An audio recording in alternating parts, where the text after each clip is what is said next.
authenticity, which is how we started, I think it's really a journey. It's not like one day a person's like, that's it. I'm going to stop lying to myself and to the world. Yes. And like now it's going to be real. It's like you don't even know what that is. Welcome to the Gabi Koyenov Podcast. I'm so excited here today. Honestly, I really am, Ben. I've been talking to you for a little bit just now. Sure. You're charismatic, sweet guy. Thank you. The vibe I get from you is just a very genuine person and just, you know, trying to do good, trying to do the right thing. Nice. Yeah, and it's really sweet. Honestly, it's really refreshing. And also, I hope this isn't an insult, but, you know, when I was reading the second Harry Potter and I came across Gilderoy Lockhart, like the description physically. Yeah. That's me. That's hilarious. Me. Yeah. You straight up like the bright smile, that's wavy blonde me, hair. my hero, always been. You know, and the way he ends up, you know, that's where I'm headed. Yeah. Oh man. Well, I hope not. But I'm more connected with Voldemort personally. But if you want to do Lockhart, for sure. Yeah, but Ben, actually, you're a up and coming musician. You just performed live the other day. Kind of like a rock star. Honestly, that's how I would put it. I wouldn't use the word up and coming. I mean, I would use the word more like working musician. But keep going. Yeah. Yeah, I mean, your music's great. It's very vibey. It's very much something I could just like sit down and like chill with. I was like showing my wife earlier and it was hilarious. Nice. Like, meaning like I was just like, yo, this guy, I can't believe he's Jewish. Well, I saw you because you started leaving comments on all my YouTube videos at like 6:57 p.m. I'm like, oh, he commented on this one. He commented on the next one. Yeah, it's dude. great. I'm a huge fan. Thank you. Yeah, thank you. And your wife. So nice. Yeah, you guys have such a positive like YouTube personality. Right. Yeah. Well, that's very nice of you. We're very positive people. Awesome. You just said such nice things. What am I supposed to? Am I supposed to like reciprocate? Like no, not at all. Ben, I mean, I want you to introduce yourself. Yeah, no, that was really nice. I mean, I don't know you so well. Right. I know that. I think Zach. I was on the phone with Zach, and he's like, "I'm going to do this podcast," and I think I listened to a little bit of it.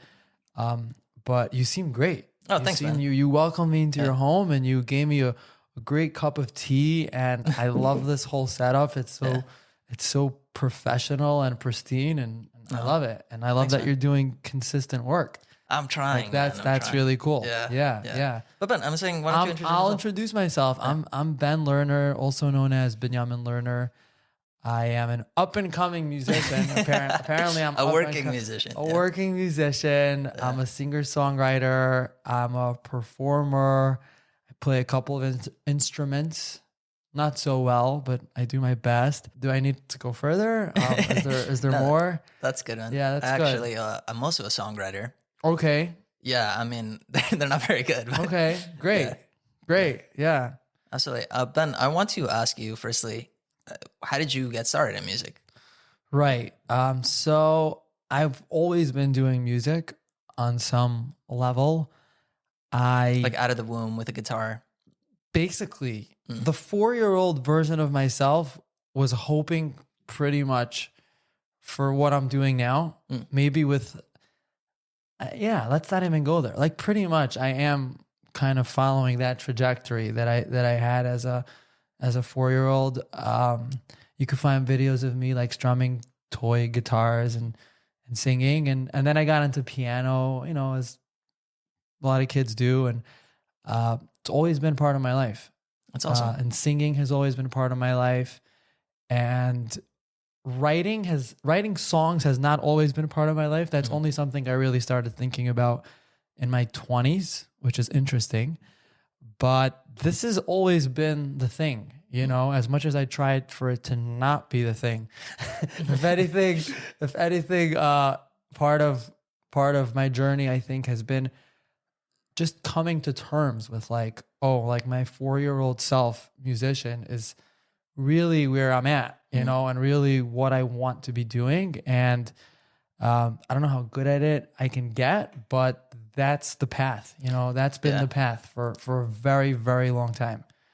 That's amazing. I mean, I have to comment this because you're saying it's like you're recalling back to that 4-year-old version of yourself. Sure. And in your music, it's like so sweet and like innocent, and like, not to say that it's like a 4-year-old, because your music is like honestly pretty good and rich and full, but like it has that like that innocent vibe to it. I have, you know? there's something about me that as dark and disgusting as I can get, I still project this sweetness, and I don't understand why.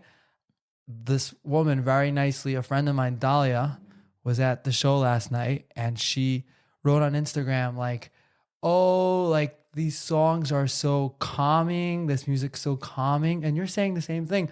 But the name of one of my songs is Cynical World. Like, that's not a calming term. And I listen to the lyrics of my songs and I'm like, gosh, like I'm angrier than I even expected. Interesting. But something about it calms people down, which is, I can't wrap my head around it. So it's funny. While your music definitely, I kind of maybe would describe it as calming, but I would more so say like a good vibe. Right. Right. So whatever. I mean, I want to talk to you about musical expression. Sure. I also do want to go more on the line of how you, like you mentioned, you started at 4, let's say. Was your family forcing you, or was this just something? Sure. Well, they were forcing me and forcing me not to at the same time. It was really fun. So my grandmother, who was at my show last night, brought a lot of people with her. That's awesome. I was worried that how are we going to sell out the room? We have this team of, 9 75-year-old women from Brighton Beach showing up. The charge was led by my grandmother. I was very, very happy about that. So my grandmother was very insistent. I was like her oldest grandchild. I come from a Russian-speaking background. Gotosha. Could we just switch to Russian for the rest of the podcast? Is this tall enough? I hope. Like, should I raise it a little bit? Yeah. Oh, this really works. Yeah. So, I mean, I'm the oldest. My parents were very young when they had me, and they had a lot of kids after me. So my grandmother was kind of in charge of like arts and entertainment. She was like, okay, you have like a gift. I don't even know if it was a gift, a tendency, to be musical. You have to take piano lessons. And like, I hated piano lessons, but I realized very quickly that I could figure out the music by ear, which if you talk to most professional musicians outside of the classical world, like that's what the case, like they mostly can figure it out by ear, So I did that, and I played keyboard, and then the first bar mitzvah in my class, I was the hired musician. Really? Yeah. And I got paid for it also. That's crazy. So early on, I learned that music and money, turns out, go together, So I was 12 when that happened. And at that point, how long were you taking the piano lessons? Oh, I wasn't. Okay. I did it for like a year or 2 years. Yeah, but I listen, I wasn't good. You know what I mean? But like, but I was a kid who played keyboard and I sang. You know those one-man band keyboard players? Like that was me at 12. You were good enough after taking lessons for 2 years to do one-man band? And I was good enough for that. Okay. I was good enough for that. But the one, I gotta get a refund from my music teacher. Yeah, the one-man band skill set is not the, I'm not classically trained. Like I can read slowly. It's basics, it's basics. But to play at a bar mitzvah like that I was able to do, and that just became like what I was doing. I was going to gigs. They were all solo gigs. It was just me with my keyboard, and I was singing, and I had like a sweet voice. I was in a choir for a little bit. So it was good. It was like, that was my thing. I wasn't good at sports. I wasn't really trying to be good at sports, which is like this tendency that I have that if I'm not inclined to be particularly good at something, like I avoid it completely. So I did music. How strange. Yeah, very strange. Well, I just think that most kids have the intelligence. Did you play sports as a kid? No, somewhat. Right. But like you understand that like you have to be part of things. You know what I mean? Like it's not okay to just say like, not for me. Like let everyone play, and like I'm just not going to play at all. Right. Cuz you're not part of the conversation, Yeah. But I was like, no, it's fine. Like I don't care, I think I tried like in the beginning, and then by the time I was like in 7th grade, I'm like, no, like I don't care. And I regret that now. Oh, okay. I Interesting. regret it. I'm like, I should have tried. I should have played basketball and like Right. just been part of, like, if you throw a ball at me, I'll freak out. You know, like I'm really bad. Right. You know, Imagine Dragons. The band, yeah, the band. sure, yeah. So, I mean, the song Thunder is pretty famous. Okay. It's a pretty well-known song. But meaning that's kind of what he was describing in a song when he's like, all the kids are just doing their own thing and he's, you know, separating himself from everyone. But he was really kind of like, he really blew up in his own unique way. Right. And to me, I'm just wondering, this is coming to my mind right now, if perhaps you are more comfortable putting yourself out there with music, which takes a lot of courage because you were willing to stand out as a child, or just in general, I don't view it as standing out. Or someone came over with me last night and also like, she's like, oh, this is like, this takes guts or courage. Yeah, there is some kind of curve where you're like, I'm singing my songs that I wrote. Like, this is so vulnerable. But I mean, it takes a lot of, I really respect the people who put in the time to get into the things that people do. You know what I mean? Right. Because it's very important to socialize with the other people, you know, and this like loner idea that we promote, like, you know, the lone genius or whatever, which I'm definitely not. It's risky, you know. There's a lot of people I think would be better off trying. We shouldn't encourage not fitting in that much. Is what I'm thinking right now. You know, I like that. There's a line. There's a line. Yeah. There's a line. Because definitely you want to, like you said, it's healthier to be with people. Like if people are playing the game, you want to join. Like, well, even last night, I wasn't playing solo. I had a band. I had 4 musicians on stage with me, you know, and those are friends of mine. Music's a team sport. You know what I mean? It's really interesting. It's really a team sport, and songwriting is a team sport. You know, when I made the decision to start writing songs, you know, no song was ever finished from start to end just by me sitting alone in a room. You know, eventually at some point I had to show it to a friend, show it to my wife, show up, you know, for a session with a song that's not like 100% finished, and like have the producer help me finish it. You know, there's a lot of back and forth between people. And I think it took me too long to figure that out also. Interesting. Like you felt like you were trying to do it on your own. Yeah. And like you look at, there are people in the music industry who seem to have this ability of like, they can do it all from start to finish. They can write it, they can sing it, they can play it, they can produce it. And it's like this genius on this laptop. And I'm not saying that it's not possible. Right. It's just, that's not going to be the case for everyone, you know? And I think often, even when we think there's a lone genius, there's actually another person who's really helping them. You know what I mean? Yeah. There's a book about that, like The Power of Two or something like that. I'm not familiar. Yeah, I'm not either. I'm just like remembering. Okay. And it was like how, you know, the Beatles was 2 people. You know, it was John Lennon and Paul McCartney. And even like Dylan, it wasn't just Dylan. Like it was like someone helping Bob Dylan. Yeah. Was anyone helping you do this? No, this is by myself. Right. So you're bar mitzvahed, and then what do you do from there? How do you? I have it. I have the bar mitzvah. Yeah, I love my bar mitzvah. I think once I lost my singing voice, I had my first crisis. Interesting. Wow. Because I really was a good singer. I was really good. And you probably got a lot of credit for that. I got a lot of credit because I think I've never had a problem of putting myself out there. So the product was decent. Right. And I was very confident. Like, here, I'm singing. And I think as much as my voice was good, the fact that I was so not shy about it really sold it, you know? You were able to commit. Yeah, I was like, this is my thing, you know? Right. You know, even the bar mitzvahs in my class that I wasn't playing, I wasn't hired for, I would just walk up to the musician and be like, I'm singing now. That's awesome. Today I would never do that. Today I would never do that. Yeah. Someone came over to me, again, I said at the show last night, it was great. And he's like, how do I like get on stage with you next show, you know? And I was thinking like, I would never do that. Like, I would never go over to a guy who's performing and be like, how do I sing with you? You know what I mean? Yeah. But as a kid, I did that. That's awesome. So once I lost that voice, I was done. And then I was like, okay, I'm not like a cute kid anymore. So now I have to like really compete on the level of adults. You know what I mean? Right. And like my father was like discouraging me because he's like, you got to be busy with school. I was like starting 9th grade.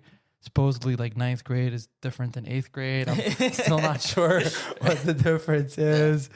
So I kind of stopped. I stopped gigging, you know. I was like, I need better speakers. And my father's like, you're not getting better speakers, you know. Gosh, okay, right. So I kind of stopped, you know. Dang. Do you have resentment for him? Yeah, well, my father came to the show last night, so that was very nice. Cool. Yeah, but it wasn't great. Like it wasn't a great exchange. Like he wrote me a letter. You know, when parents write you letters, like that's never good, you know. Yeah, right. It's never good. Okay. I really didn't like what it said. Yeah. Yikes. But I think, But why was he discouraging you? Like, I'm not sure. I think he was. I always put it on the fact that we have a 20-year gap, which is like a very small gap. So, you know, when I was 5, I was being raised by a 25-year-old. You know what I mean? When I was 30, I'm sorry, when I was 10, I was being raised by a 30-year-old. And my parents had a lot of kids, and they were just overwhelmed and busy, you know. And I think it takes a whole nother skill set of like, I have like a talented kid, and I'm putting it in quotation marks because like I was no genius, you know, but there was like something there, like, oh, like this kid can perform. Right. It's like, what do you do? Do you like try to make him the next Justin Bieber, or do you say like, no, be a normal kid? You know what I mean? Like child actors have it hard. You know, they have weird lives. And, you know, there's like, do you know Tim Dillon? The comedian, the podcaster. It's like when he was a kid, he was like always trying to be, he's a successful comedian, but like as a kid, he wanted to be a child actor, you know? It's a hard life. And I think my parents were like, we want you to have like a normal childhood. And like, you're 14, you have to go to school and like do. And again, I'm not saying like I could have been whatever. I was fine. I was regular, you know, but they really didn't know how to nourish that side. I see other parents like always like pushing and promoting their kids and like putting their kids, like my parents weren't doing that. My grandparents were doing that, but not my parents. So at the end of the day, I belonged to my parents. I was their personal property. So not my grandparents. They lost the custody battle. And it was tough. It was tough. So were you like sneaking out at night to perform for bar mitzvahs? No. I stopped. I'm a good kid. Like I like accepted it. Yeah. And then I started it up again when I was like, you know, there wasn't like a rule like you can't do this. Right. It was just like, I want new speakers. Like, no. I'm like, I'll buy them myself. Like, no, don't buy them. And that was also like a weird thing to figure out. Like, I mean, it's hard. It's hard raising a kid and it's hard being a kid. It's like, because I was like, I have money. Yeah. And they're like, yeah, but you can't buy it. Yikes. I'm like, yeah, but I have the money. Like, yeah, but you're 14. You can't buy it, you know? Oh, it's an interesting thing. Yeah, think about that. Interesting. As you guys raise your kids, you know, like it's interesting. Yeah. That is a good thought for them. Yeah. By the way, I never remembered this until right now. That's amazing. This is very interesting.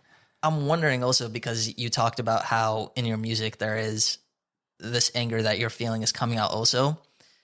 Do you feel like maybe, I don't know about these memories in specific, but like struggles with wanting something or being talented at something and gifted and being held back? Do you feel like that maybe added to certain feelings and emotions that you later express in your music? Well, right now, no one's holding me back. Right. so I've been given all the opportunities, and it's like, do your thing. You know, people came out and they're like, entertain us. You know, so I don't really understand what you're asking. Meaning, because those years in your life, I feel like especially all of our teenage years. Sure. I'll give you an example for myself. Sure.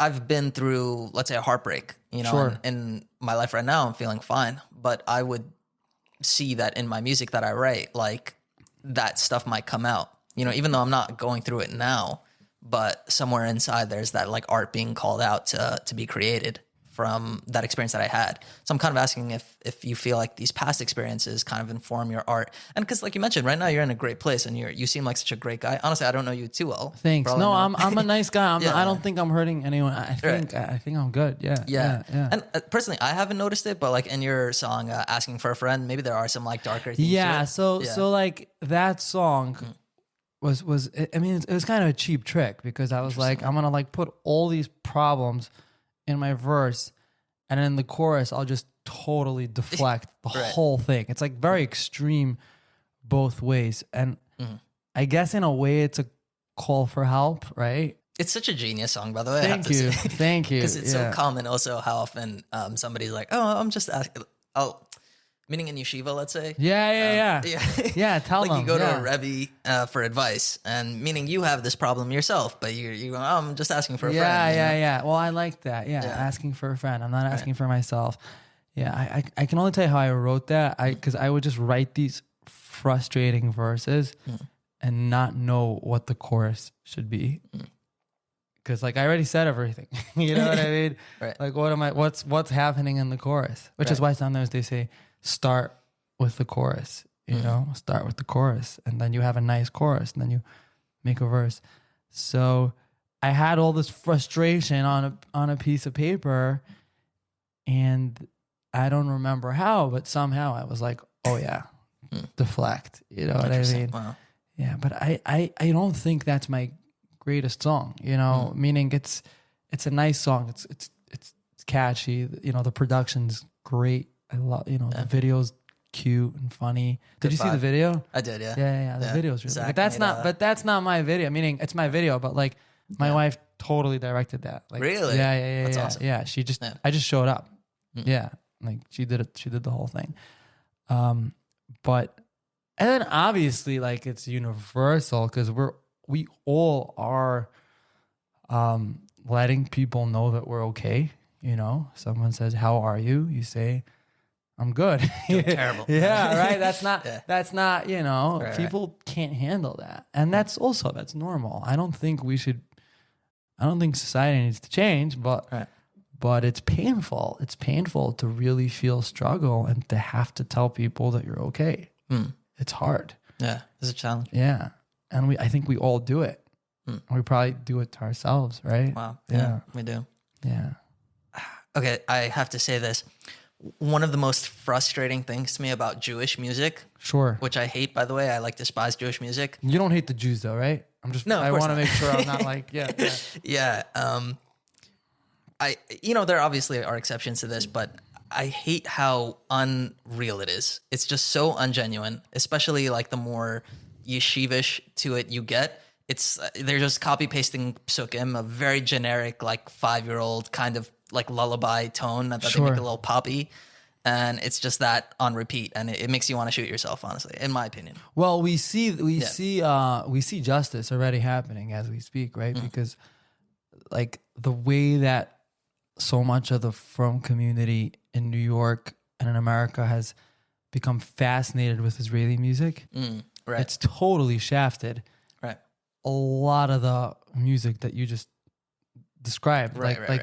that type of music, it's barely even being made anymore. If you actually look around, like, I mean, it's still being made, but the Jewish music industry right now is really very much, the industry is in the live performances and in the live events and in the weddings and in the concerts. It's very hard to make money just through, selling albums that basically doesn't exist. Right. And people are just very into all the Israeli stuff, into the Hanan Ben Ari, Yishai Ribo, name it. So I have to say, I've listened to Yishai Ribo. I don't understand a word he's saying because I don't speak Hebrew. Well, that's good. But like you hear from his voice is like a genuine, like he's real. Like at least it seems that way. Yeah, I mean, I hate labeling people like real or fake, oh, he's real, he's not. I mean, I'm not that's not what this is about. Yeah, of course not. But there's definitely in terms of degrees of real versus not real, there's this sense of like authenticity. Yeah. And also, I don't know if this is why you brought it up, but this Israeli music expresses pain and frustration. It's lyrics that express, and because all songs really are expressing frustration, right? Even a love song, right? It's like I want you, I need you, I don't have you. You know what I mean? Yeah, it's like frustration. Yeah, but it's a tension, and Jewish music that's a pasuk. It's not anyone's lyrics. Right. You know, it's not something that any of us wrote. You know, it's from a very long time ago. Right. So it's not the songwriter's emotions. Yeah, exactly. So the reason I'm actually saying it is because from the music that I've heard from you, it is authentic. At least like the vibe is very authentic. It's real. And I wanted to applaud you, and I also wanted to ask you. This is the best I've felt, by the way. Well, this is better than everything that happened yesterday. This is great. Yeah. That's awesome. Yeah. But I wanted to ask you how you didn't end up just, copying out and making very generic Jewish music like in my opinion, we see at the Jewish music scene at large. But I want to be fair. I haven't really listened to Jewish music in the past few years just because I've hated it. If you're telling me that it's like, getting better, I didn't say it's getting better. I said that the audience is shifting to a whole different community of music makers. Okay. So the people in New York who were largely responsible for making the generic stuff, they're not completely out of business, but their grasp has definitely weakened, I'm not going to say who, but I know that there's a famous Jewish singer who, I'm not going to say it. It's fine. This is not good. Yeah. Right. I'm just saying there is, we're not the only ones. Like us, sitting in this room, do you know how many people tell me that oh, I don't like Jewish, that's all I hear. You know what I mean? And there are exceptions. There are beautiful songs. I think occasionally people get it right. Right. Especially with ballads and slow songs, people get it right. A lot of people write in Yiddish now also, which is a real spoken language. It's about the lyrics, If you could say something meaningful in Yiddish, then great. Again, I forgot how we started with this. I mean, I was just asking you, was it a struggle for you to be? Why didn't I do this? Yeah. No. So the way my path basically went was, by the time I was 18, I was in Israel. I wasn't really plugged in to the yeshivish thing at all. You know what I mean? I was listening to the Beatles and Simon and Garfunkel and Steely Dan and Stevie Wonder and Clapton, and I was taking guitar lessons. I took a break. I took a break from consuming any Jewish music probably for good 5 years. I actually think it was, how old are you? I'm 26. Yeah. I think when I was a kid, when I was a teenager, that was, I'm 30. Yeah. Oh, okay, cool. So that was Jewish music at its lowest point probably. Some of that stuff that was coming out in 2007, 8 was real trash. It was really, really bad. So I totally disconnected from it. And I never thought that I would have anything to do with Jewish music. And I came back into it in the past, 5-6 years, but always with a very outsider stance. So I sing at weddings occasionally, and I'd love to sing. Guys, call me for your weddings, but right.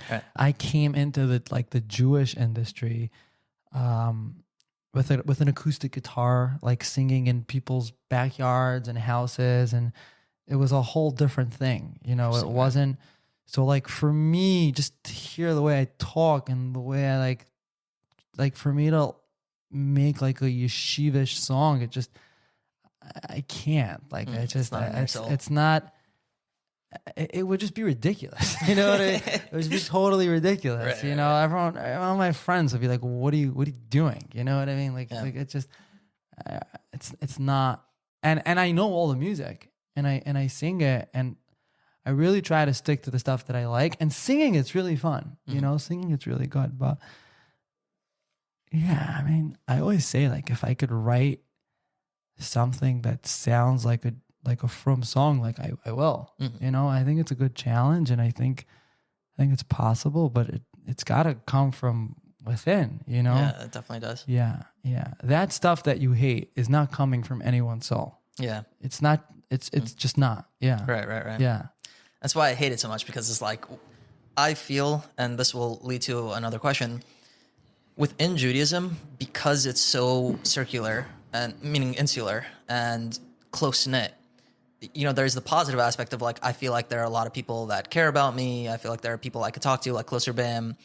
But at the same time, there's a fear that people are going to judge me. And there, you know, people definitely get a vibe of Sure. judgmentalness at times. And Sure. if I stand out or do something that's not in line, you know, there's this, I guess, subconscious fear of being ostracized in some way, or being like publicly, like everyone's going to find out, like, oh, did you hear he's, I don't know, off the derech or something. You know? I feel like it's gotten very loose though recently. Recently, it's a gotten lot more of loose, our definitely. fears Yeah. is based on like how we grew up.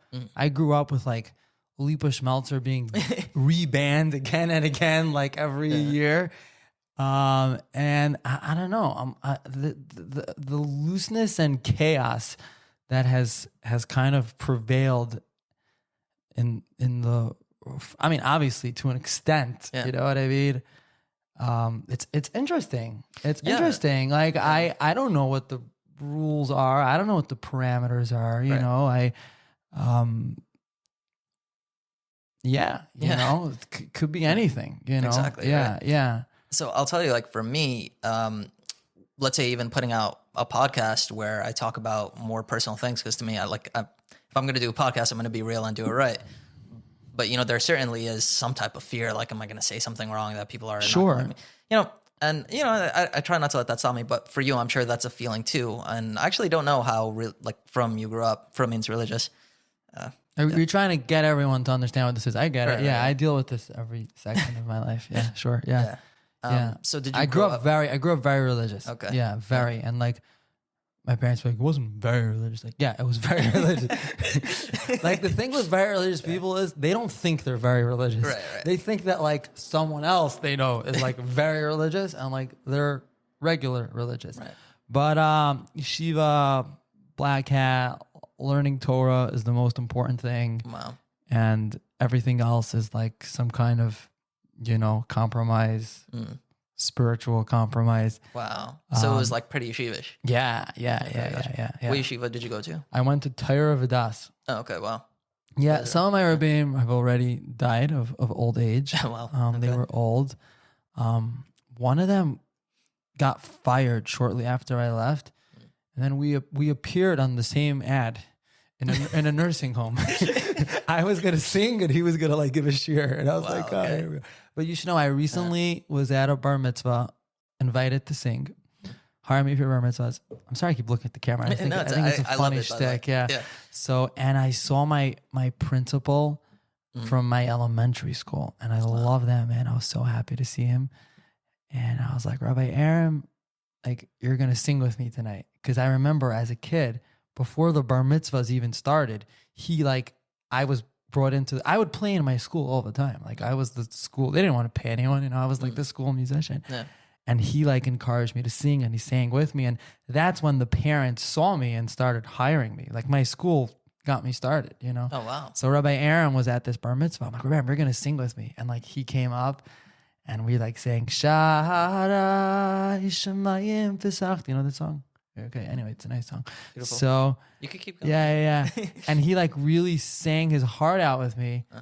And people were like, wow, he doesn't usually do that. I'm like, no, like, I don't know. Like I did this with him before. We're doing it now. That's awesome. So I have, you know, it's case by case. Like I had like some really amazing teachers and some just total jerks, like just terrible people, you know, and some, and a lot in the middle.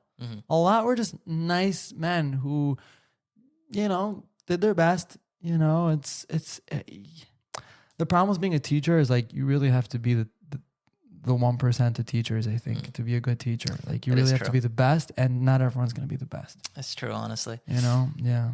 You know, at the very least, though, there are teachers like that just are so bad. Yeah. You know, at least just don't be a jerk, you know? Yeah. People. Yeah. No, they were mostly fine. Okay. They were great. mostly fine. Yeah. I certainly have had an experience where a teacher had, I don't know, ego trips or something. Like they get pleasure out of like. Yeah. No, making your day horrible. there's bad people. Yeah. Yeah. That's the thing. It's really bad to be a bad teacher. Right. It's not bad to be a bad pizza shop. Right. You know, so the pizza's not good, but like a bad teacher will ruin your year. Yeah. You know what I mean? Yikes. Yeah. So it's like really, really hard. This is not a from problem. Right. This is a a life problem. That's true. Yeah. But so then walk me through. You stop doing music at, let's say, 9th grade for a while, and then it sounded like I was tinkering. I was picking up the guitar a little bit. Mm-hmm. I was trying to take lessons. I think the big breakthrough really was consumption, because I was only listening to Jewish music until I was. And you're like, that's it. Yeah. Something has to change. Literally, I literally slammed my hand on the table. I was like, and I was with a friend of mine who was like at his most religious stage then for some reason. So like we were like, I used to be like the frummer one, and then like that summer we like switched. So he was like, "Oh, what's wrong with you?" You know, and I'm like, I need to start listening to like what's out there. And I took my iPod Nano and I went to my like more modern Orthodox friend from like Woodmere. By the way, kids, iPod Nano was something before. Oh yeah. It's like pre-vinyl. Yeah.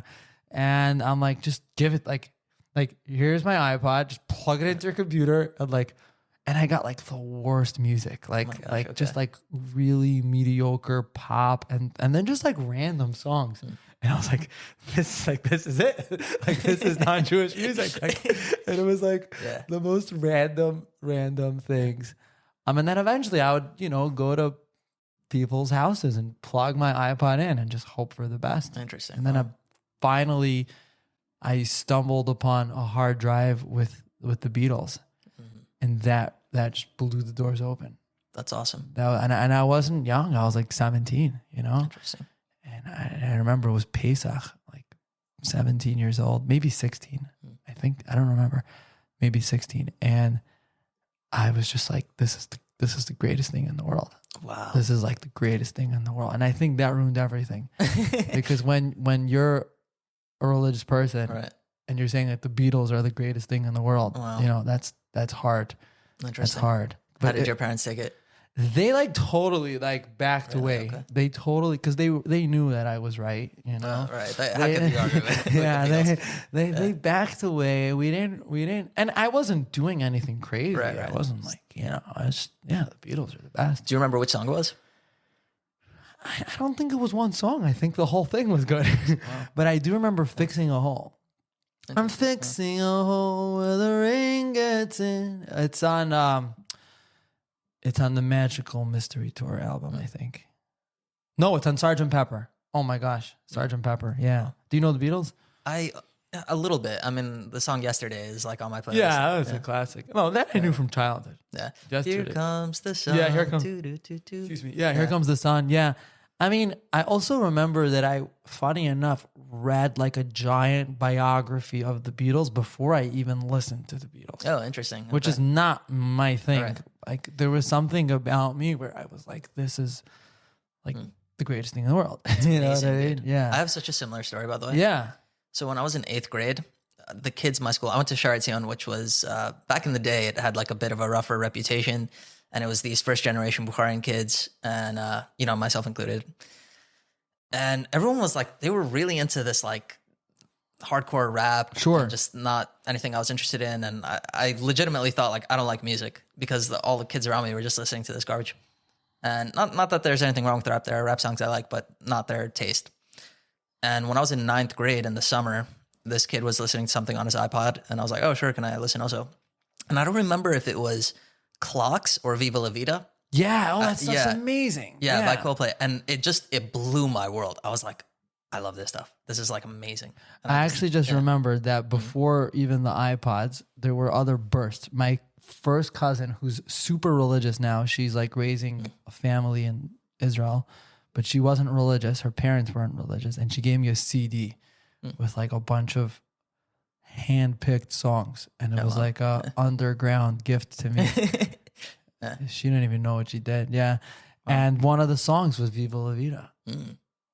When you're listening, you're like, what is going on? Like, what is this? Like, this is just so much better than anything. This is just like the best thing in the world. Yeah. And it's not like today where like you have all the music in the world like available. Dude, I don't know what I would have done if I had Spotify. I feel like it wouldn't have even hit me as hard. Interesting. Yeah, right. It was like that little rebellion. Yeah. But also the discovery. Like I'll give you an example. Like later on already, when I got my first iPhone and I was 19, that's when I got my first iPhone, 2011. I don't know, that's late, that's early. It's what it is. No, wasn't. Yeah, 2011. Yeah, 2011.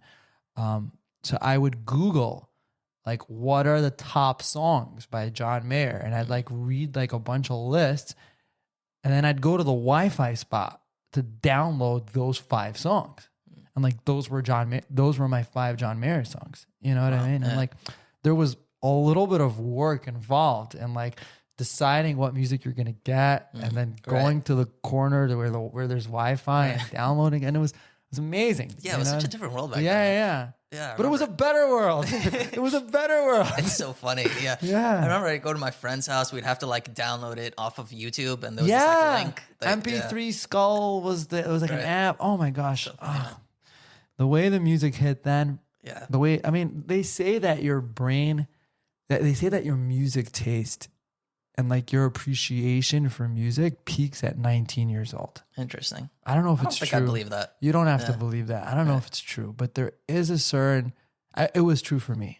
It was true for me. Like, oh my gosh, I was really just getting into this stuff. It was so good. Wow. Dude, that's awesome. Yeah. So I guess I want to ask you, so you're listening to new music, and then your parents go like hands off, and you realize this is the direction I need to be going. So at what point do you start making your own music? So I started a band in 12th grade. Mind you, I wasn't very good at music. Like, listen, nobody's good in the beginning. Yeah. I mean, I'm still like, okay, I'm okay. I know what I can't do. You know what I mean?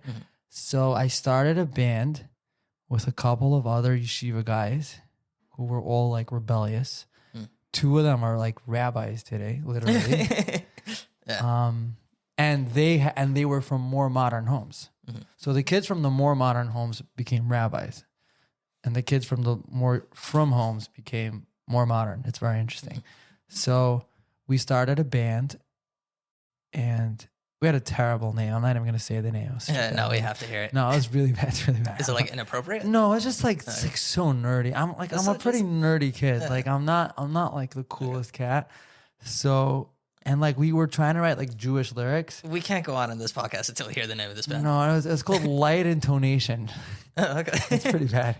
Right. No, I think it was like light and sound, like light intonation. Right. Okay. And like nation. Also, we were trying to do, like you asked me about like from, like we wanted it to be like a from thing, like a Moshav band kind of thing. Like, and my friend Itai, who I'm still friends with, he's like, my dad is an amazing songwriter. He's gonna write like lyrics for us. Like we just have to make the melodies. So his dad would like write lyrics. I think occasionally he even made the melodies himself. Interesting. Okay. And then our big gig was the Israeli Day concert in Central Park. In Central Park? In Central Park. Wow, okay. And they said, you can only play 3 songs. Okay. But I'm like, but we have 4 songs. So it's very simple. You just play 1 song and you just go into the next song and you don't stop, you know? And it's like, that's a song, you know? That was song number 1. And then we were so good. And I guess they also ran out of performers that they let us do our whole set again. You played 4 songs twice? Twice, yeah, because they were just trying to be strict. Okay. But we weren't that great. Okay. My singing voice was not great. I played keyboard. I didn't really even know how to play piano with a band. Like I only knew how to play like one-man band. This is like, but we thought we were really cool. We wore white shirts because we were like, we're yeshiva guys. Okay, like we're selling it. And funny enough, one of the guys in the band, I actually became very close with his family, and like we still joke about it because like this was years later. But then I was like, I'm out. I'm going to Israel at 18. Like I'm not like this band is not going to happen. And like, I have to go. Like I have to go. So that band ended. But that was like my first venture into like doing the songwriting thing. And then in Israel, I was like, I really want to like write songs, you know? And for some reason it was like, kind of like what you're saying. Like there's this real struggle of, oh, I have to like say what I think. I have to like figure out what I'm feeling. And like, it also like, it has to sound like not corny. You know what I mean? Whoever decides what corny is, you know what I mean? Right, like that was very tough for me. And I don't want to say necessarily that like it's the religious upbringing that made it so difficult, but it doesn't help. You know what I mean? Because like kind of like what you led with today, like, like you don't write your things. You know what I mean? You don't do your thing. Like, you know, like that's not what we do. And people will argue with me and say, no, that's not true. Like, but that was the vibe, you know? So it took a lot of effort. And I think, it took a lot of effort. Like for years, I had this goal of like writing a song and I couldn't do it. Like nothing, everything would just sucked, which is maybe just part of like the process of songwriting. Yeah. Honestly, I think so. Yeah, but everything just was like so bad. Like I want to climb a mountain. Like that was like that was a lyric. You know what I mean? Like I want to climb a mountain. I want to see how high I can climb. The concept's good. Yeah. The concept, the message is good. A person's like trying to like chant, like you want to know how far you can get in your life. You know what I mean? But like climb a mountain is just cliche. Yeah. Yeah. So dude, so you go to Israel and then that puts another pause in music? No, I'm saying that's right at the beginning. That's the beginning. Yeah, Right. yeah. I'm trying. I'm starting. I'm hustling. Yeah. I got very lucky because I'm like listening to all this cool music. I have a keyboard in my room. Also, a bunch of other guys are in this yeshiva and like they're much better guitarists than I am. Like I suck at guitar. I'm still not great, but like then I really sucked. And I'm like, oh, like you have to be good. You know what I mean? Right. So it was good. It was like, I was like, oh, there's like, there's a lot of levels that I'm like not even close to. And then I got very lucky because there was this guy, Harvey Brooks, who was this like rock and roll legend. This man who was in his 60s, who decided to move to Jerusalem. And he had played bass actually for like Bob Dylan and like the Doors and Hendrix. And I was just learning about all those people then. It was like the most exciting thing for me. So he decided to give lessons. So he's like putting up signs all over Jerusalem, like Jimi Hendrix, Bob Dylan. I'm like, what's this sign? I like look at the sign and it's like, oh, I'm giving lessons and I've played for all these people. That's crazy. I'm like, wow. I gotta meet this guy. Okay. I don't even care about like the music. Like I got. Then later on, I realized that it's actually very easy to like meet people who've played with the greats because they're people, you know, they're not all in like Beverly Hills. Right. But then I was like, this is crazy. Like I'll never get this chance again. So I started going to Harvey Brooks for guitar lessons. And he actually told me, he's like, you're a songwriter. You're a front man. Like you're not, maybe you just saw that I was never going to be that good at guitar. He's like, you're a songwriter.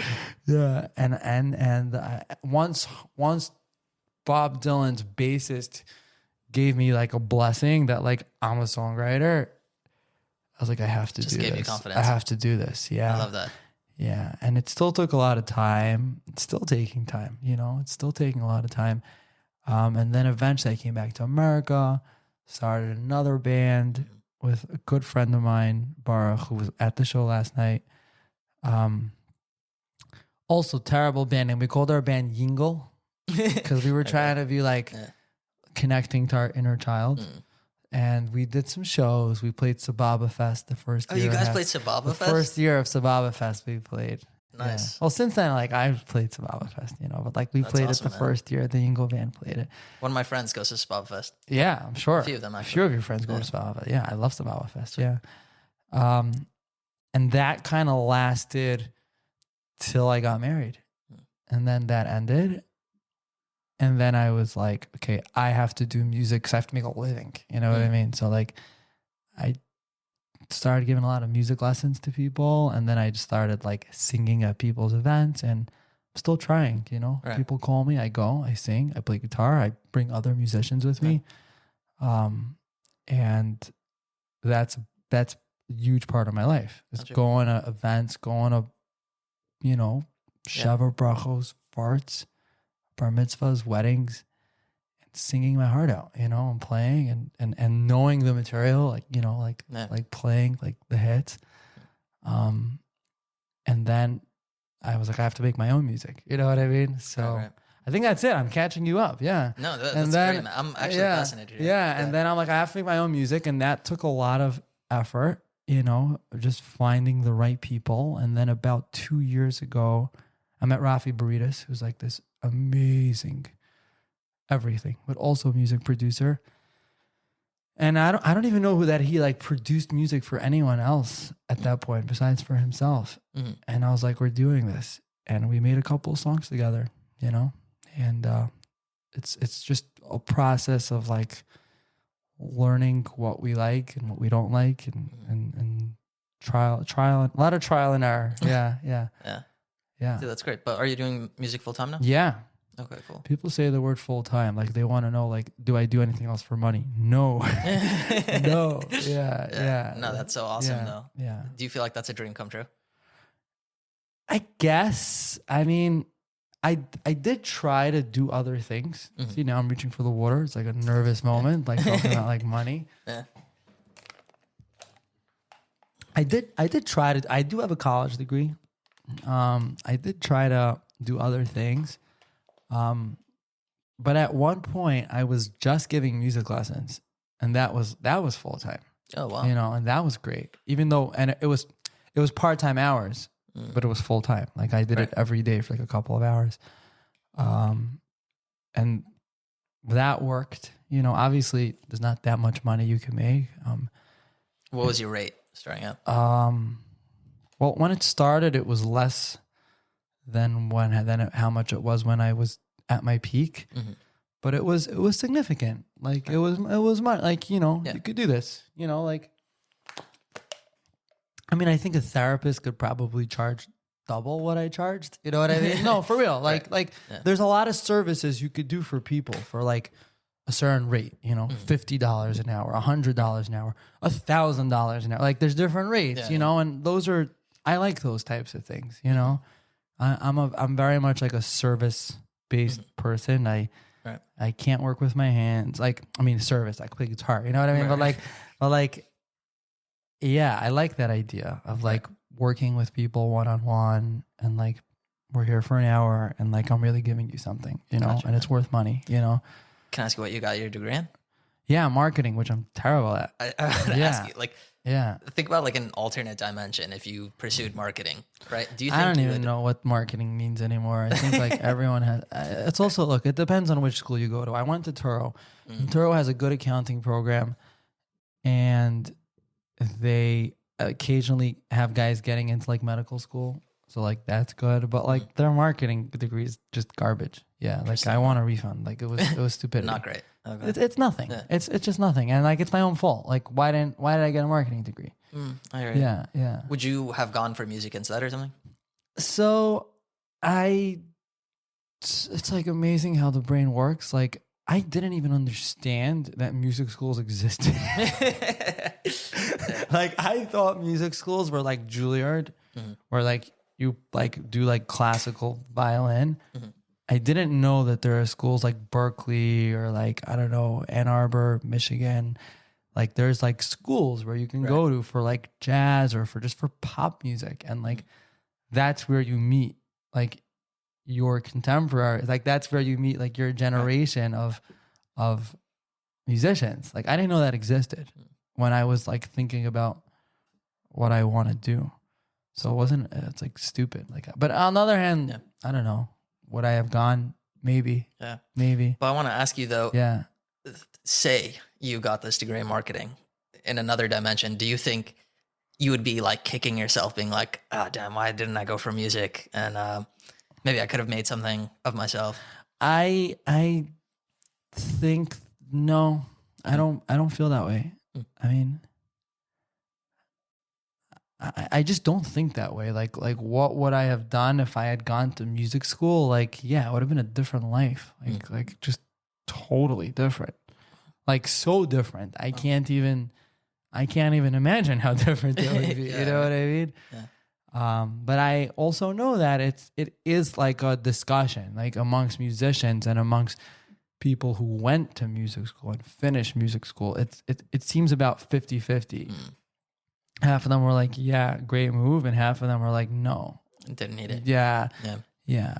Which is not bad. I mean, 50% is good. Like, I'm sure it would have helped. I'm sure it would have, I'm sure it would have also just put me more in the community of musicians. Though I have to say that the Jewish music industry is full of fantastic musicians who are way more accomplished than I am. Like these guys who play weddings, they're amazing. And none of them went to music school. Almost none of them. I mean, you can get private lessons with a teacher. That's really what it is. Even when you go to music school, it's a lot of one-on-one. But it's about the peers. It's about hanging out with some guys I know. Like they were with all the other greats that they were all in class together. They were all jamming together. So yeah, I missed out on that part of life, but that's fine. Yeah. By the way, so let me ask you now that you've already, I guess you're past the beginner stage already. You're already doing this professionally. I guess. Anyway, I don't know. I don't know. I mean, it's not beginner. It's not beginner, but you're making money out of it. This is your living. This is what you're trying to pursue. I think when you use the word up and coming, I think what you may have meant is like fame, maybe, right? Yeah. And I'm very not connected to that concept because when you're in the industry, you understand that there's so many levels of fame before Taylor Swift. Yeah. And do you know what I'm wearing? Like this band, Wolfpack, is like a tremendously successful band. They're really, really successful. Like they sell out, venues whenever they want to. They all make a living doing what they're doing. And you never heard of them. You know what I mean? Yeah, that's bizarre. Yeah. So no, but it's not because you don't know every brand of everything. You know what I mean? There's so much great music in the world. So up and coming in the sense that, I would love to do my own shows and sell tickets to those shows and have, all the people know all my music, and have a lot more music out. I have a couple of songs out, Right.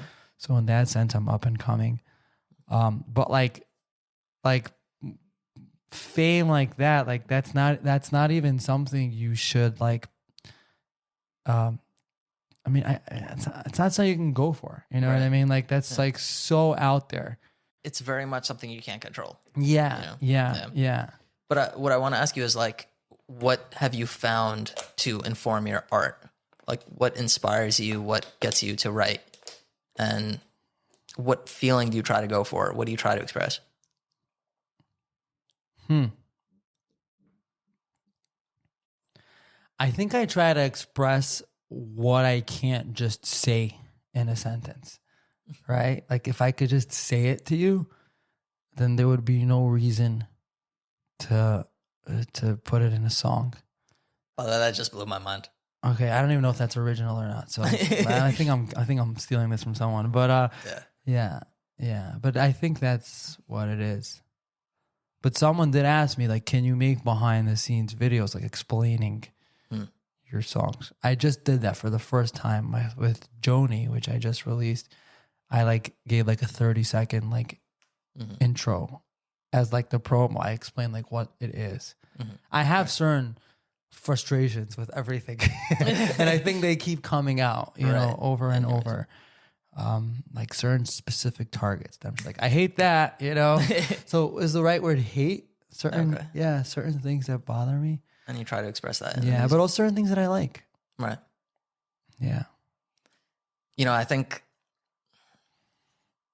just hearing you say something you just can't say in words, so you have a feeling probably, right? And it's coming out in the vibe of your music. Right. And it's like, have you found a way to kind of like release those ideas that you can't exactly express with words? Like, what have you found to bring it out? Can you elaborate on the question? Yeah, meaning like something you can't say in words, but you're writing it into a song, right? And that can't be so simple. You know, it's stored in your subconscious somewhere that, hey, you know what? I can't say this thing that I hate, this frustration that I have, but I can make a song about it and it expresses it. Well, I think part of also not being able to say it, there's a much simpler side to it also. It's like no one's going to listen to you. You know what I mean? Like, hey, I really don't like when this happens. Like, okay, great. Or you're just like, scroll, you know? Right. But if it's a song, you know, and it's pretty, right, and it's interesting, that's where you stick in your poison. And like, you know, I have friends who are like, I literally have no idea what you're singing about. And I'm like, first of all, I'm upset. I wish you asked me. Second of all, I wish my lyrics were clearer that you didn't have that problem. But yeah, I don't think it's only that, it can't be expressed. Okay. There is that part of it. There is definitely that part of it. But another part is like, it's marketing. You know, you package something in it's the idea of Okay, so this is kind of like a weird question. I guess sort of what I'm asking you is, let's say like Pixar, right? They come up with genius movies. I'm almost asking like, how do you come up with these genius movies? And it's like, you're saying like your songs, a lot of them have that aspect of like something you can't quite express. How do you come up with something? So first of all, let's not call anything genius because there's a lot of genius music. Not mine. Sorry, but give yourself some credit. But no credit, no credit. Okay. But how do you get there? I think you have to get yourself to a place of openness, just in general, openness. I rate pretty highly on openness and all the personality tests. That's awesome. Me too. Yeah, even though I don't do drugs, which is interesting. I don't do drugs either. Okay. No one here does drugs. Yeah. Okay. But I always rate like super high in openness and super low in conscientiousness. And I'm like, that's not true. I'm not in the like 5th percentile. Yeah. Anyway, but there are practices. I actually had a dream about this last night. But there are practices that you can do to get yourself to that place of openness, such as journaling, right? So you have to just be very open and just like allow everything to come out, you know, so you can just sing into a recorder and just like sing phrases, or like you can just write and write and write and write and write. And only after a certain period of time, 10 minutes, 20 minutes, can you like reflect on it and be like, oh, this I like. This I like. Right. And this I'm going to use and modify. But that first seed can only come. I mean, it can just hit you. Also, if you listen for it, you know, it can come when you're not doing it, and you're just like, oh, that's a song. You know what I mean? Like Joni. I'll tell you how Joni happened because that's just the one I put out. I was in the park, and I'm obsessed with this idea of like doing things for the right intentions versus the wrong intentions, because it's garbage thing. What does it even mean? Right intentions, wrong, but like authenticity, which is like what we started with, like what's authentic, what's not authentic. You know what I mean? Like, I don't know. But I saw a guy strumming his guitar in the park, and I was like, oh, like so cute, Williamsburg, this guy in the park, just like so relaxed, like he's so free, he's so carefree, he's so innocent, and he was fine. He wasn't very good. And then I saw that he had one of those signs with a barcode for Instagram. So he was actually busking. He was actually trying to get followers. Yeah. And I was like, F this guy. He sucks. Yeah.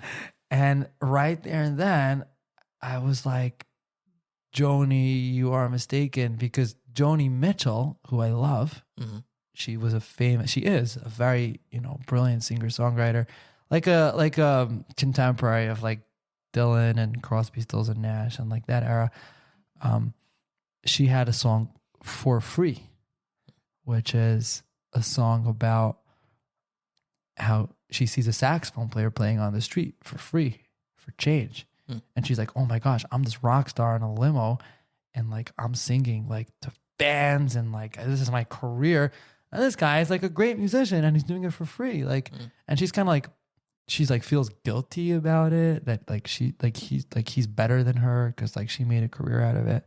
But she was like mainly just admiring this guy that he's doing the authentic thing, right? And she's not, because she's doing it for money. Sounds like she had some Jewish guilt there. She had a lot of Jewish guilt, and I don't think she's Jewish. She's not Jewish, yeah.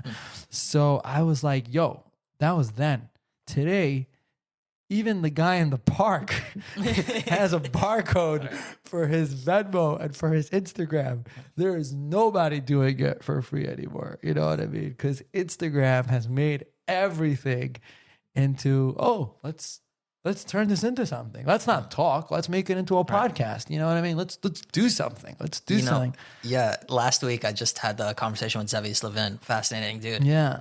But in the car, after I was talking with him, he says, I wonder if podcasting nowadays, if you notice, I don't remember what he said. It's a majority men. I forgot the number he said, but it's maybe, let's say 80% of it are men. So he asked, which I thought was genius, I wonder if the reason it's so male dominated is because it gives men the excuse to just talk and open up, which sure. Yeah, historically, like, or let's say just culturally, it's harder for men to just be real and have a real conversation. You know, I have personally found that, but I love it. I could talk on the phone for hours. I don't have the problem. Right. But I think there's like even here, like we're mining for ideas, you know, it's interesting. Yeah. Yeah. But this is really a long-winded answer of like, how does it come? Like that was a case of when it worked, of when I got a song out of it. You know what I mean? Like I had an experience and I was like, let me turn this into a song. Interesting. And it worked. But there's been hundreds of other times when it didn't work, where I was like, let me turn it into a song. And it just was nothing. So it's just like being on the lookout. Interesting, yeah. It's everywhere. I mean, I guess more generally, I wanted to ask you about content creation. You also tried to start a podcast at some point. Sure. You also do these adorable videos with your wife that I love. Honestly, I'm such a fan of them. You like you see, that's the thing that people like. Right. People like the interaction. People like when it's more than one person. Yeah. People like when it's like, oh, him, her. That's cool. Yeah, for sure. Yeah. Also, it was so real and it was so well done. If you turn that into like a channel, I'm sure that's the channel, right? Yeah. That's the thing, right? My dream is to like not depend on my wife for my celebrity status. But it might not be possible.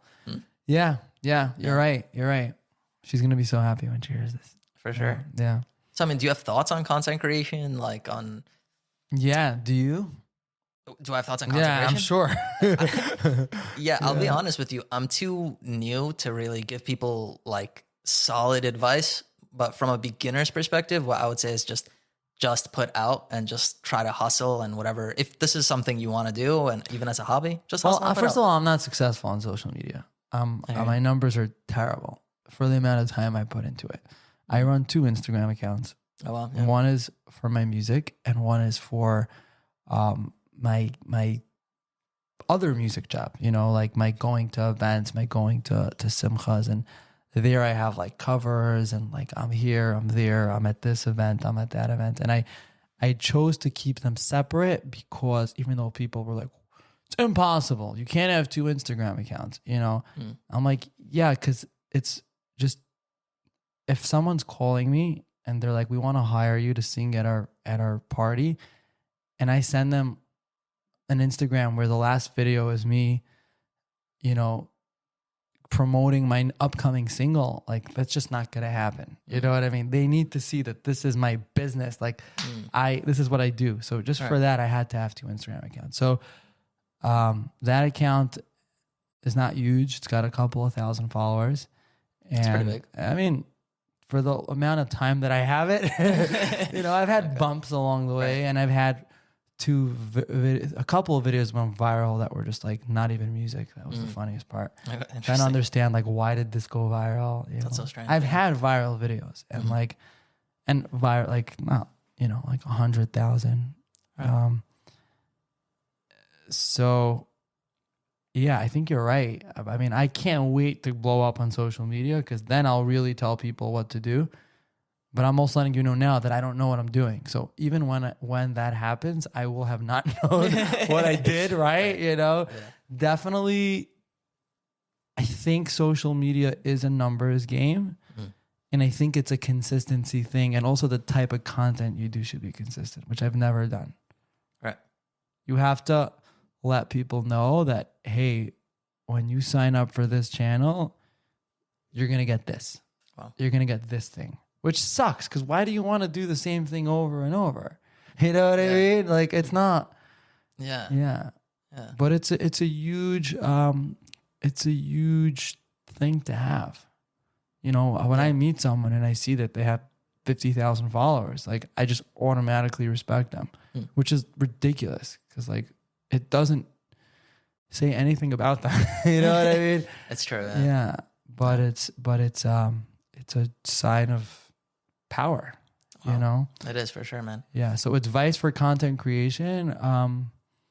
What's your goal? Like, what do you want to do? You want to be like, you know, what are you trying to do?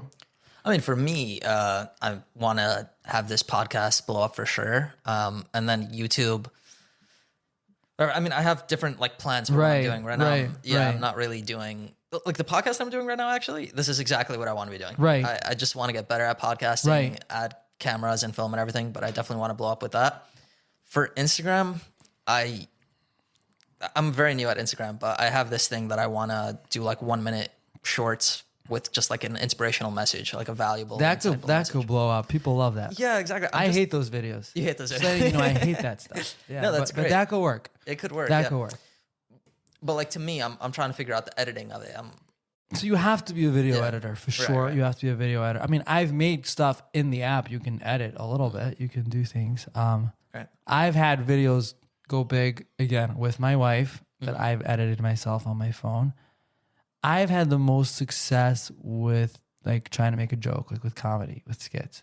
Oh, really? That's the stuff that I've had success with. With music, never. Never. Like, okay, nice, very nice. You know, I'm not like, and I'm sure there's things that I could do, like if you do it on the beach, you know what I mean? Like the visuals are really important. Like daylight is really good.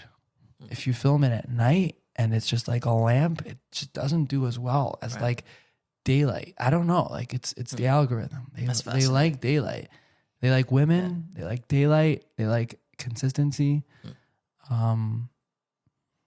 Just follow the greats. I mean, the greats are not great, but follow the greats. Like follow. Yeah. But I'll tell you what I find fascinating about Instagram. I find a lot of people who get big followings and have nothing to offer.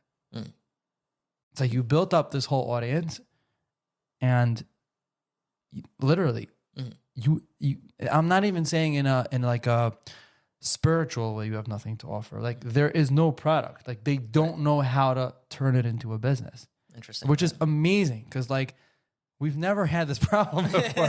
Where like everyone's looking at you, they're like, okay, and you're like, yeah, and then. And I've seen like the most horrendous things, like this couple who's like amassed this giant following. Then they like put up this really weird website where like, okay, you guys should give us like $1,000 a month and like we'll give you coaching and we'll pray for you. And it's like, why? Because you do funny skits. We're gonna give you that's not gonna work, you know. Right. It's so you know, if you have a business. Like if you're a therapist, if you're a musician, whether you're a musician or who plays at people's events, or you're an artist who's putting out music, Instagram, you know, TikTok, it's a must, you know, because the point is you get them on Instagram and then you pull them into something else. Right. You know, people might listen to this, be like, this guy, like, he's great. He's so deep, like talking about you. Like he asks such good questions. Like I want to have like a consultation with him because I need to like figure out my life. If you offer that, I don't know what you offer. You know, you're a therapist, right? So you're offering that. So like, that's great. Like if you can use social media to hook people into your service and you know what that service is, I think that's that to me validates you needing to be there in the first place. But if you're just like, I want to be famous on Instagram, like, that's bizarre. I don't understand what you're doing. Yeah. And to figure it out later, I was like, I don't know, let's get this whole audience. Like, we'll figure out how to get them. It's like, no, you won't. No, you won't. Like, it's, yeah. I'll be honest with you a little bit. I'm not like doing this to promote my therapy or anything. And we talked about like right reasons versus wrong reasons earlier.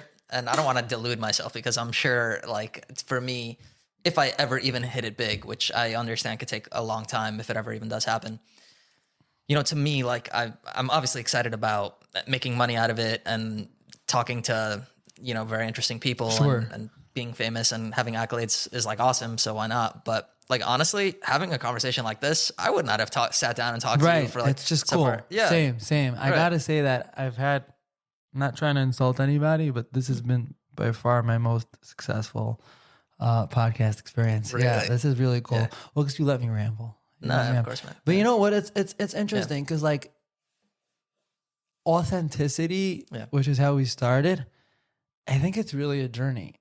It's not like one day a person's like, that's it. I'm going to stop lying to myself and to the world. Yes. And like now it's going to be real. It's like you don't even know what that is for yourself. Like you don't know, you know, you don't know. Bro, that is such a good point. Right? Such a good point, man. Yeah. It really takes time to like even be honest with yourself. Like I'm trying to be authentic in general in my life. And I'm like, there's still a lot of fraud, you know? And then it's like, well, how authentic even am I? Like, what does it even mean? And like, what am I, you know, like, like what, how, where does this go? Like, what's the point, you know? But yeah, it's a journey. It's a journey. It is, absolutely, man. Yeah. That's so beautifully said. Yeah. So like when we were talking about right reasons, one of the right reasons for me is like that point that you just made, like being real. And I feel like that's such a positive message that, hey, you know, being honest is not something that you just turn on or off. It's like, it really is a journey, especially like for a lot of people, they've been lying to themselves so much that it's like just tons of stuff they have to like unpack. And, you know, for me too, like it's not so easy to be real, like in front of a YouTube camera or. And it's crazy because you also have to make a living in your life. And like a lot of what it is to make a living is to sell to other people. Yeah. So you're selling authenticity. Like, what are you doing? You know what I mean? Yeah, no, that's a good point. Yeah. It is bizarre. It's bizarre. It's very hard. Yeah. It's very hard. Yeah. Right. Yeah. But I think that part of what attracted me to songwriting was like, oh, I have to not be full of crap in order to write a song. And like, it's kind of the same game. It's like, as authentic as I could be, like that's how good my song could be. And like, maybe I'll become more authentic.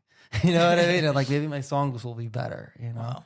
I think it's a good, and I think the same thing is for you. Right. Like you could do that with a podcast. Yeah. You know? Absolutely. I've definitely gotten better. Yeah. Absolutely. Yeah. So I guess I want to ask you also about getting started for beginners. Like, where would you recommend people to start? In what are we doing? Songwriting. In songwriting? Yeah. Oh my gosh. I'm like still a beginner, so I don't know. I don't know where you're at. I don't know where you're at in your life. Yeah. I think a couple of obvious things are really learning about what you like musically, like really being honest with yourself about like what music do I like and what do I want to sound like, because that's a big deal. And having favorites as songwriters and being like, this guy is the best, you know what I mean? Yeah. Like, and it should be more than one, or woman, you know, should be more than one. I think that's the first thing, you know, just like, and again, there's the lyrics and there's the melody. We didn't even talk about melody so much, but you know, there's lyrics and there's melody and there's chords. You got to be able to play an instrument, you know, I think that's very important. There's great books on songwriting. There's a book by Jimmy Webb. That's a great book. I don't remember. I think it's called Songcraft. Well, Jimmy Webb is the author. That's a great book. And yeah, just read that book. Read that book. That book's better than I think I want to say. And then I think that I for a long time was very focused on lyrics first, like lyrics, and then like the melody will get figured out. And then at one point I went to a songwriting lesson and the guy's like, you're not really understanding what works about the songs that you like. It's like, it's more copying than you realize. Like it's really listening to like the song that you like and be like, I want to be as great as this. And like, okay, what's the groove here? Understanding different grooves, understanding different phrasings, having a giant vocabulary of chords if you want that, or if you don't want that, very easy. 4 chords. Yeah. But if you want to write using complex chords, you have to have the language. You have to know those chords. Otherwise you'll never use them. So expanding that, I think if you could go to like a songwriting, group class, which I've tried, I think, working with other songwriters, all that stuff's very good. All that stuff's very good. And I think generally just for opening up, and not just in songwriting, but in any person who feels like they're meant to be more artistic than they are practically. There's a book called The Artist's Way, which is just fantastic. I recommend that to like, you can't go, if you want to read The Artist's Way, you should read The Artist's Way. You know what I mean? Yeah. Like it's for everyone who wants to read it, and that's where you get the journaling and like this whole mindset of like embracing your creativity. I think that's really important. Yeah, that's awesome, man. Yeah. Those are great recommendations. Also, I want to check them out. Yeah, The Artist's Way is like fantastic. And I can't remember the name, but Jimmy Webb's book's really good. Right. Yeah. I went through a book called Write Songs Now. I haven't finished it yet, but okay. Yeah, it's really solid. But whatever, the one piece of advice that he gives is just try to write songs like every day. Just go for sure. it. Yeah. Yeah, I've heard that advice a lot, and I'm guilty of not doing that, especially at the moment. I want to. Maybe tomorrow I'll start. Yeah. I think that's true. Yeah. Finishing stuff is good. Right. Finishing stuff is good. Yeah. Because have you been through Atomic Habits? Have you read the Yes. book? Yeah. Yes. Great book. Great book. Yeah. So he also gave that example with the pottery class. At least, I don't know, for beginners, they split up 2 groups and they gave one of them the assignment of making the best pot they can in 30 days. And then the other group, they had to make 1 pot every day, no matter how good or bad it was, like the whole class. Yeah. They just made the pot. And the people that made 1 pot every day at the end of 30 days were better. Yeah, they were better. Yeah. Yeah. Yeah. I don't have the best work ethic, so I don't want to like tell people like this is, but I do want to say that not only with like writing songs and producing songs, but even putting out songs. Because for me, that's the cycle. Once it's on the internet and other people are listening to it or have the ability to listen to it, that's when like I'm finished. I grow a lot from that. So you would think like, how could I put out a bad song? Right. But I think that's the way. Like get it through the whole cycle. Not right away. Don't produce the first song you wrote. Don't waste your time. But eventually, you're gonna feel like this is pretty good.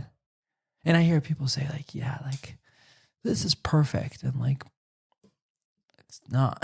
You know what I mean? Like, yes, you do have to be in art. You have to be sold on it. Like you as the artist have to feel like this is perfect. And I do feel like my stuff's perfect, but somehow I look back on it 2 months later and I'm like, this is not perfect, Right. I know exactly what you mean. Yeah. But I put it out already. And I think there's a lot of growth in that. Yeah, for sure. Yeah. For sure. It's how you get better, Yeah. Yeah. So do you have any haters or people that are just negative to you for this? Most of them, it's funny. People are not, like confrontational. Like what people say behind my back, mostly nothing probably, because most people don't care. That's one amazing thing that I learned. Like most people just don't care, Yeah. Which is great. Until you're trying to get people to come to your show, then like then you want them to care. But I'm sure that most people, when they hear my stuff, are like, this is not for me. And like, I think that's part of I think that's part of making stuff. You know what I mean? Like, it's just not for everyone. Right. You know, the internet gives you this like promise of like using algorithms. Like, we will get your stuff to the right people who are interested, which is could be true. You know, Right. But although I found much more that just meeting people is the best way. Like meeting like-minded people in real life. You know, Right. But like real hate, I mean, I've gotten some anonymous messages about like my hair looking like a bird nest. That was funny, God. but like, okay. Yeah, I mean, do you get hate messages? I got one hate message one time from some anonymous number. I mean, anonymous hate messages. That's just like that whole group of people is like, Right. it's just, it really hurts. So I'll be honest with you. To me, I'm not sure if I'm just so blessed to have amazing family and friends. I am blessed to have amazing family and friends, but like, meaning everyone was so supportive of when I started YouTube and podcasting, and you know, all my friends basically checked it out, and it was picking up steam right away for me, just from the support and love that I was Because getting. you're Bukharian. All the Bukharians are like, I got your back, bro. Right. But no, from probably like at least half of my friends are Ashkenaz, and they were super supportive and everything. Right. So, you know, it was really like just eye-opening and just awesome to hear everyone being supportive. And I think like people would be shocked if you put something out, like most likely you're going to get support, hopefully, unless your family and friends are just like toxic, which is probably you should probably put out content just to see. Right. Just exactly. Yeah. Right. No, there's probably more judgment. Listen, I'm very lucky. Like my mother-in-law came to my show last night. Oh, you know what awesome, I mean? man. Like I'm like in the most supportive environment. Yeah, my mother-in-law listens to my podcast. Right. Yeah. But you can't even like expect that. Like that's just if you have it, you have it. I'm sure that many people hear my stuff and they're like, I don't know what's this, you know, and like. That's fine because that's how I feel about their whole life, you know. So it's not, you know, it's fine. It's like, fine, what are we doing? But basically, so I did get that one message, and it was just like, well, I don't even remember what the message was, but you know, I kind of like put it down, and it was like frustrating for a day, and I was debating just like putting the number online or something for, you know, like, you know, right. But I was like, listen, you know, that's what people say. That's how you know you're doing it right. If you're getting some haters. There's very few people who you should care about who send you anonymous hate messages. Exactly. There's very little overlap between 100%. people who matter and most people who you would actually be upset to find out that they don't like what you're doing. You're not going to hear about it. Right. You know, you're just not going to, they're too sophisticated. You're not going to hear about it. Yeah. That's a great point. Yeah. That's a really great point. Yeah. But I also, I mean, what, like podcasting, like this has become the most, like, this is not a new thing. You know what I mean? Even in like the religious community, like it's not a new thing. Right.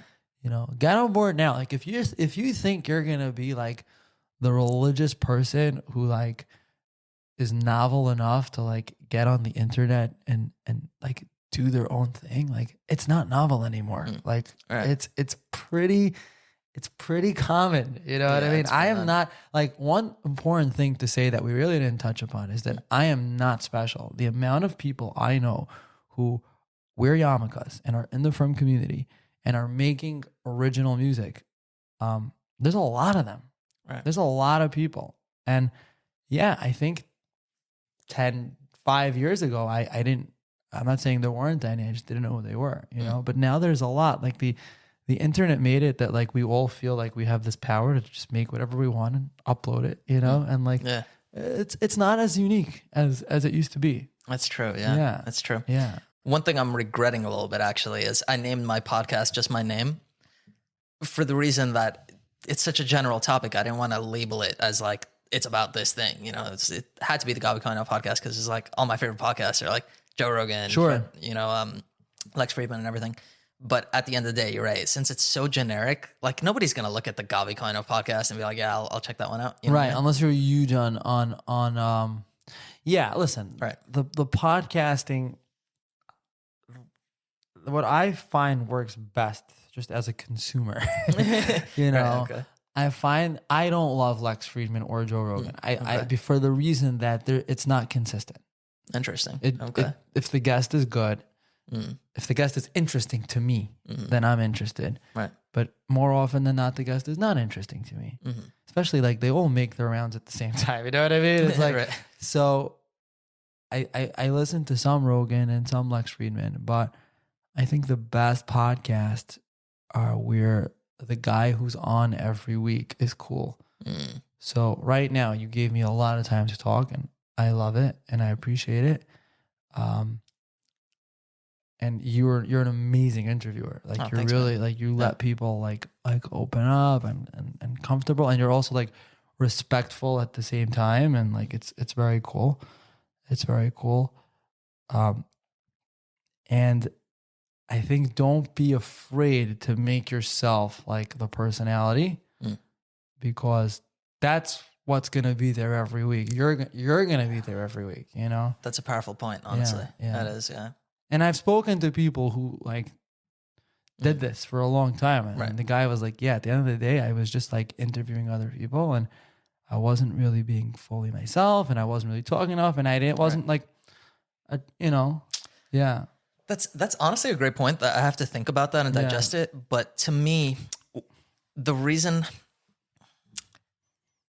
I like what I do is because I'm genuinely interested. It's not like I'm holding back. Listen, it works for Lex Friedman and it works for Joe Rogan. So obviously it's not like, oh, it doesn't work. It totally works. Yeah. No, but you bring up a good point where it's like if I want it to be consistent, I have to stand for something and like express that in my podcast probably like every week, so that the people who are interested in my vibe of thinking, have to get to they have to get to know you. Right. And the problem is that sometimes the guys interviewing actually don't want anyone to get to know them. You know, like they're like they're not comfortable and they want a podcast. So they interview people, you know, at the end of the day, and they're like, it's not clear. Like I want to know your things. Oh yeah, Gabi like hates this. He always talks about how he hates that. He likes this. You know what I mean? Like I want to know that. I want to know that, and then I'm interested. And that's genius, man. Thank you. Yeah. See, I have old ideas for other people. Yeah. But I gotta think about this. Think about it. Yeah. But I think also you're like when you're starting, because you are starting, right? Like. You're also, by bringing in guests and having, like you're accumulating like knowledge and experience, and if you bring on some big guests, besides for the fact that look who we got today, we got Warren Buffett, besides for that, you're also gonna grow as a person, and you're gonna like transition from like a regular person to like I've spoken to all these people and like I've learned from them, because like you absorb information, you read a lot of books, and it's that process will make you more interesting. That's brilliant, man. Yeah, that's so genius. So maybe just keep doing what you're doing. I love that, man. Yeah, just have good guests. Just have good guests. Listen, I mean, this is huge for me. I got freaking Ben Lerner on the podcast. Me. Check him out. Yeah, I mean, it gets better, but yeah, it's awesome. I think we covered a lot, and we covered so little, which is awesome. Isn't that amazing? That. Yeah. I think we covered a lot. Honestly, I really loved getting. I'm actually gonna say this in a second. How long do you think we went for? An hour and a half. Yeah, good. Wow. Okay, good time. Yeah, an hour and a half. Yeah.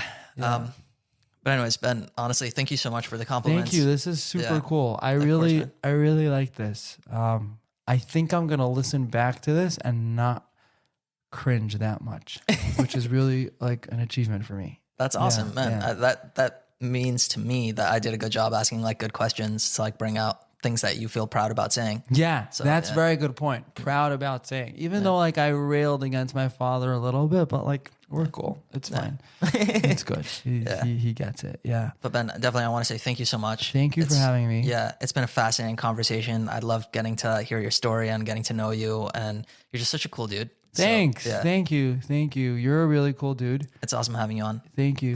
Do you want to, first of all, where can people find you? So Ben Lerner Music on Instagram.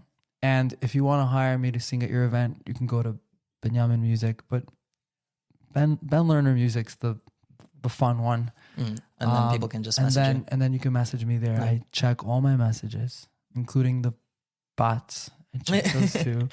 Okay. And then YouTube, I'm growing on YouTube also. I think it's Ben Lerner on YouTube. Yeah. And it's been a very fun week for me. I just did a big show last night and had a lot of people. So that means that the next show is probably going to be in a couple of months. Wow. Hopefully like 3 months. So I'd like to invite you all in advance to, check out my music. And there may be if you're in New York, we'll be doing a show sometime in the next 2 months. And I just dropped 2 singles and there's more coming, like produced, ready to go stuff. So it's all there. And, what else am I supposed to say? There's good stuff. I mean, there's going to be more content. Like, of course, it's happening. We'll do a part 2 of this. It's happening. Oh, and I'd love to do a part 2 for sure. For sure. Guys, check out Ben Lerner, link in the description. Follow on Instagram, and subscribe to this Gabi Koyenov podcast. This is a great podcast. This is really cool, and I'm happy you're doing video also. Thanks, man. Yeah. And if you need help with editing, I can't edit, but I could, like basic ideas, I could tell you who to talk to, and check out this thing, Descript. Also, I think it's a cool editing thing. I'll check it out. You seem to be resourceful. Like you're not lazy. I try my best. Yeah, you're not lazy. Yeah. Thank you, man. Yeah. Also, guys, subscribe to Ben Lerner's channel. And Ben, I want to ask you one final question. Do you have closing thoughts? Like, what would you yell from the rooftop? What message do you want to share in your core? Stop caring so much about what other people think. That's so cliche, but it's true. I still think that as much as we have to care about what other people think, and that has to do with like what you said about haters, like at the end of the day, I think many people underestimate how unique everybody's happiness is. And like, we all need to do our things. Like, I need to make music. He needs to make a podcast, and I'm not saying it's creative necessarily. Not everyone needs to make something, but we really have different lives. Like, everyone has a different life, and like, compare yourself to others, but not so much. This is a lot of things, but it's all the same thing. It's the same. But it's all the same thing. Like, you are special, but not in the way you think you're special. But like, your life's unique. Your happiness is unique, and work it out for yourself. And don't worry so much about other people because they're not really looking at you. I love that. Yeah. I love that. Guys, you are capable. Think for yourself and don't. Oh, that's your message. I stole his message. Yeah. Don't care, guys, about what others think. Do you, and but not too much. To the rallying guys, thank you for watching. All right. Dude, that was so cool. That was awesome. That was so cool. Yeah. Oh my gosh, you're